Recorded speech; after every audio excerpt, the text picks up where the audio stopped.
નમસ્કાર પ્રિય સાથીઓ, સ્વાગત છે તમારું આપણી આ યુટ્યુબ ચેનલમાં. તમે જોઈ રહ્યા છો મોટિવેશનલ અને જ્ઞાનવર્ધક વિડીયો. મિત્રો, આજના વિડીયોમાં આપણે એક ખૂબ જ સંવેદનશીલ વિષય પર વાત કરવા જઈ રહ્યા છીએ. જ્યારે જીવનમાં હિંમત તૂટી જાય, જ્યારે લાગે છે કે તમે એકલા પડી ગયા છો, જ્યારે લાગે છે કોઈ પણ તમારો સાથ નથી આપતું, ત્યારે મનમાં શું ચાલે છે, આત્મામાં શું તૂફાન ઉઠે છે, અને આવા સમયે કેવી રીતે પોતાને ફરી ઊભા કરવું, તેની પ્રેરણાદાયક અને સત્યથી ભરેલી વાણી આજે આપણે સમજવા જઈ રહ્યા છીએ. આ વિડીયો તમને શાંતિ આપશે, શક્તિ આપશે અને તમને યાદ અપાવશે કે તમે એકલા નથી, તમે અંદરથી બહુ શક્તિશાળી છો. હવે ચાલો સ્ક્રિપ્ટની શરૂઆત કરીએ. જ્યારે જીવન તમને એકલા પાડી દે છે, ત્યારે સૌથી પહેલા તમારું મન તમને જ દુશ્મન લાગે છે. મનમાં વિચારો આવે છે કે હવે શું થશે, હું શું કરી શકું છું, કોઈ મારી સાથે નથી, દુનિયા મને સમજતું નહીં, ભગવાન પણ કદાચ મારી વાત સાંભળતા નથી. આવો વિચાર મનને વધુ અંધકારમાં ધકેલી દે છે. પરંતુ આ અંધકારમાં જ એક દીવો છુપાયેલો છે, જે ત્યારે જ પ્રગટ થાય છે જ્યારે તમે સંપૂર્ણ એકલા લાગો છો. એકલતા ખરાબ નથી મિત્રો, એકલતા એક શિક્ષક છે. જ્યારે બધા લોકો દૂર થઈ જાય છે, ત્યારે તમને પોતાને ઓળખવાનો મોકો મળે છે. પીડમાં માણસ પોતાને ભૂલી જાય છે, પણ એકલતામાં આત્મા પોતાને યાદ કરે છે. જ્યારે તમે સમજો છો કે તમારી અંદર કેટલો બળ છે, કેટલો સહનશક્તિ છે અને કેટલો પ્રેમ તમે પોતાને માટે રાખી શકો છો. જીવનમાં ઘણીવાર લોકો તમને ત્યારે જ ઓળખે છે જ્યારે તમે સફળ થાવ છો. જ્યારે તમે નીચે હો છો, ત્યારે બહુ ઓછા લોકો તમારી બાજુમાં ઊભા રહે છે. આ સત્ય થોડું કડવું છે મિત્રો, પણ આ જ સત્ય તમને મજબૂત બનાવે છે. કારણ કે જ્યારે તમે શીખી જાવ છો કે તમને તમારી સાથે જ ચાલવું છે, ત્યારે તમે ક્યારેય કોઈ પર અતિશય નિર્ભર નથી રહેતા. તમે વિચારો છો કે ભગવાન તમને કેમ આ રસ્તા પર લઈ ગયા. કદાચ ભગવાન તમને એકલા રાખીને તમને તમારા અંદરના ભગવાન સાથે મળવા મોકો આપી રહ્યા છે. બહાર કોઈ સાથ નથી, એટલે હવે અંદરથી સાથ શોધવાનો સમય આવી ગયો છે. જ્યારે તમે આંખ બંધ કરીને તમારા શ્વાસને સાંભળો છો, ત્યારે તમને સમજાશે કે તમે જીવતા છો, તમે અહીં છો અને તમે કોઈ કારણસર અહીં છો.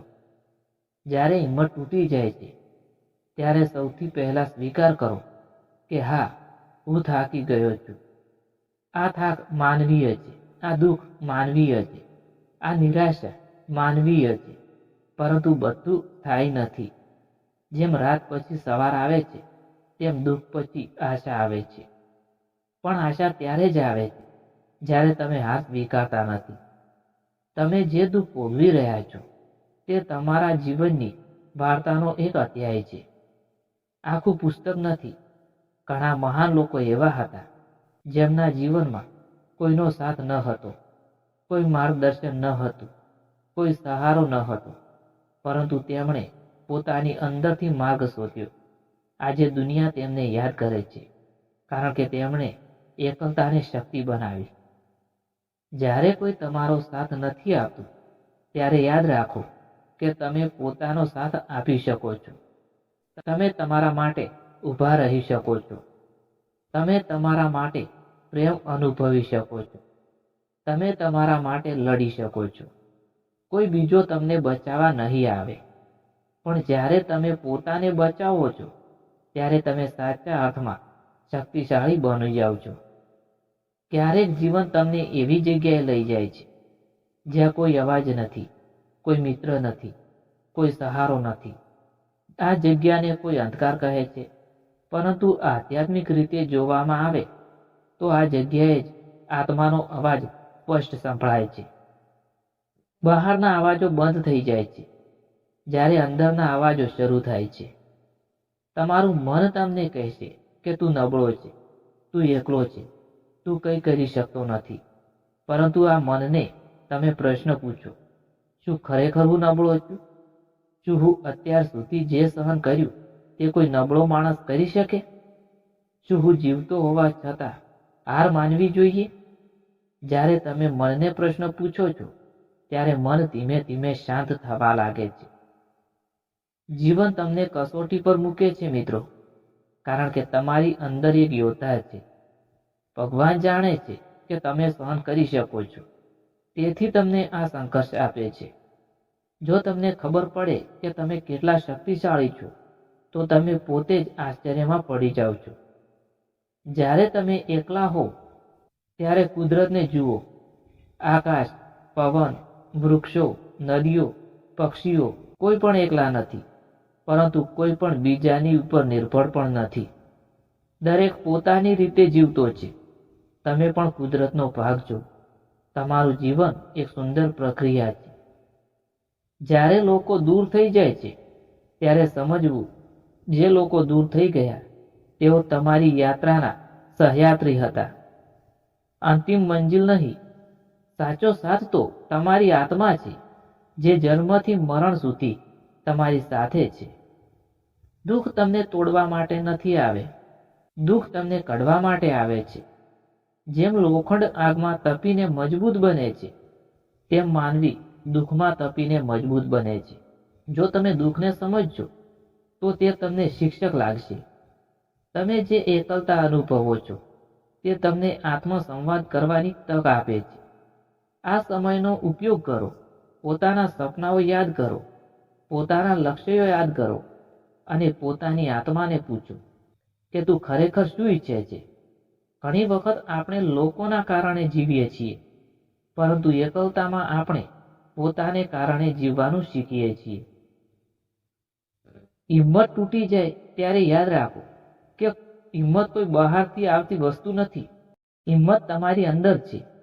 હિંમત એ તમારા શ્વાસમાં છે, તમારા હૃદયની ધડકનમાં છે. જ્યાં સુધી શ્વાસ છે ત્યાં સુધી સંઘર્ષ છે, અને જ્યાં સુધી સંઘર્ષ છે ત્યાં સુધી જીત શક્ય છે. ક્યારેક તમે રડશો, ક્યારેક તમને લાગશે કે બધું ખતમ થઈ ગયું છે. આ ભાવનાઓને દબાવશો નહીં, રડો. લાગણીઓને બહાર આવવા દો, કારણ કે જે માણસ રડે છે તે હજુ જીવંત છે, તે હજુ લાગણીશીલ છે, અને લાગણીશીલ માણસ ક્યારેય સંપૂર્ણ તૂટી જતો નથી. જ્યારે તમે એકલા હો ત્યારે પોતાની સાથે મિત્રતા કરો. પોતાને કહો કે હું તારી સાથે છું. દુનિયા જે કરે તે કરે, પરંતુ હું તને છોડીશ નહીં. જ્યારે તમે પોતાને આ વચન આપો છો ત્યારે અંદરથી એક નવી શક્તિ જન્મે છે. ભગવાન શ્રી કૃષ્ણ ગીતામાં કહે છે, આત્મા અવિનાશી છે. તેને કોઈ શસ્ત્ર કાપી શકતું નથી, કોઈ અગ્નિ બાળી શકતું નથી.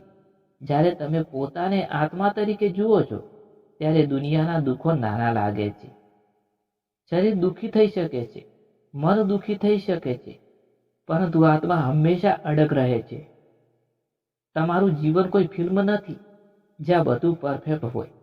તમારું જીવન એક યાત્રા છે જ્યાં દરેક અનુભવ તમને કંઈક શીખવે છે.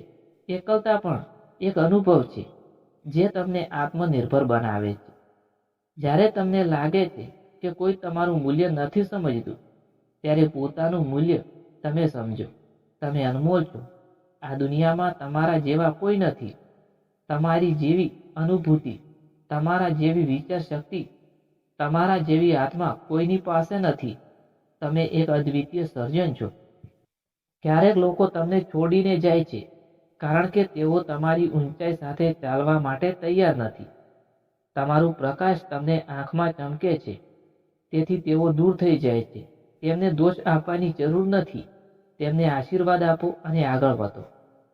જ્યારે તમે એકલા હો ત્યારે પ્રકૃતિ સાથે જોડાઓ.